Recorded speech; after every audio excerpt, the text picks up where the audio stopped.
El terror es nuestro. Historias y personajes que han trascendido en la imaginación de los mendocinos de generación en generación. Yo tenía un hermano que vivía prácticamente entre Chile y Mendoza. Vivía tanto en Chile como en Mendoza. Y aproximadamente cuando yo tenía 7 años, se fue a Chile y aparentemente se suicidó, se tiró al océano. Yo con 30 y tantos años, bueno, dormía en una habitación, en un dormitorio, y me despertaba y empecé a sentir que caminaban, en la oscuridad caminaban y se paraban enfrente de mi cabecera. Y eso lo sentía cada tanto yo, pero me daba cuenta que no era algo normal. Incluso pensé que podía ser mi marido que venía a ver las nenas, no sé. Entonces ya después me di cuenta que no, que eso no era natural. Entonces pensé que era el espíritu de mi hermano. Entonces una noche me animé a hablarlo y le dije: yo sé que sos vos, Oscar, y yo sé que vos me has querido mucho como hermana. Siempre la mamá me ha contado que era muy apegada a vos, que vos me querías mucho. Pero te pido que si vienes para bien mío, seguí viniendo. Si no vienes para hacerme el bien, no vuelvas nunca más. Y bueno, y desde ese día no lo sentí nunca más, no sentí nunca más su presencia ahí, nada. Ni volvió él. Mira. Se vistió con su mejor traje y marcó las calles de la ciudad con sus pasos, mirando con el asombro de la primera vez esa ciudad chilena que eligió como destino. Se llenaba los recuerdos con ese lugar adormecido que esperaba el regreso de los trabajadores, de los oficinistas impecables, de los niños protestando por tener que ir a la escuela. Nunca más vería esos cientos de desconocidos que ignoraban su vida, pero a los cuales ahora atesoraba con la inminencia de la despedida. Cuando Oscar dejó Mendoza, con la carga de la cordillera a sus espaldas, vio la posibilidad de formar en Santiago una vida sin miedo. En los años 50, la conservadora sociedad mendocina lo oprimía con prejuicios y preguntas que no estaba dispuesto a enfrentar. No soportaba la insolencia de que cualquiera ensayara un consejo o una recriminación, y cuando decidió que su vida no sería sometida al juicio de nadie, el exilio fue la única opción natural. Ahora, un nuevo destierro lo empujaba al mar.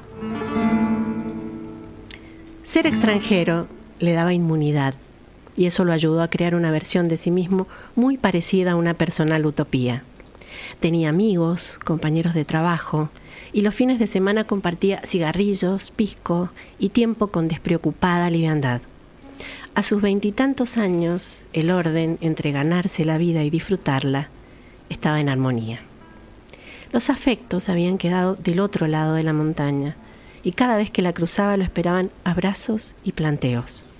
Lo querían de vuelta, y las disputas surgían principalmente por ese reclamo, sin comprender que él ya había entendido que su felicidad no tenía la misma geografía que la de sus padres y hermanos. Pero había una excepción. Su hermana Florencia, que con solo 7 años acaparaba su atención sin preguntar por qué llegaba y por qué se iba. La compañía de esa niña de precoz sabiduría y consolidada ternura era la razón por la cual esos viajes nunca cesarían. Pensaba en ella esa noche, en el amor y en el daño. No hubiese querido que Florencia conociera las dos caras de esa moneda por su culpa, pero la resistencia era entonces un ejercicio insostenible, por las razones que fueran. Su paraíso cercano al mar había colapsado en un temblor de angustia y arena, y ya nunca podría recuperarse de ese ahogo. No podía nadar su pena si eso fuera lo necesario para sobrevivir. No podía respirar, simplemente porque el aire entraba con la audacia de la vida, y él ya estaba muerto. El mar estaba tan inquieto, tan inconmovible en su vitalidad eterna, que apagarse en él fue el último homenaje a la vida que no pudo tener.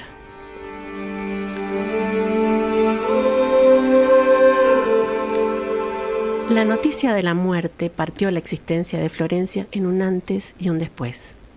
El después estaba lleno de ausencia, pena y la certeza de que la infancia era una ficción para otros.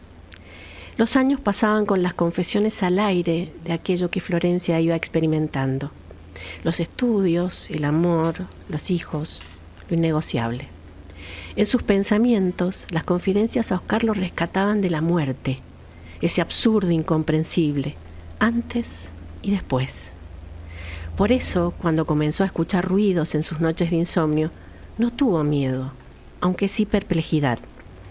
Tal vez de tanto invocarlo, Oscar había decidido volver a esta tierra donde otra vez era extranjero. Se despertaba al escuchar las pisadas de espuma y sal de su hermano, rondando la cabecera de su cama. Sintió su soledad, sus días y noches perdido en esa bóveda de aguas tumultuosas que nunca tuvo la decencia de traerlo de regreso. Entendió que venía a buscarla, casi 30 años después del último abrazo, pero no porque fuera el momento correcto. Con su último aliento había pensado en ella, toda ternura, y la buscó hasta llegar a la casa de esa mujer adulta, extrañada y algo temerosa ante su llegada. Fue sabia, y lo seguía siendo.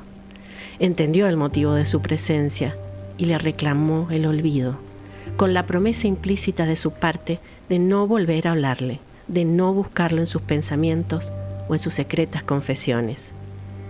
Junto a la cama de esa mujer determinada, Oscar se decidió y se despidió para siempre. Ella en la orilla de la vida, él en los márgenes de la muerte, y entre ambos un mar abismal hecho de sal amarga y ausencias.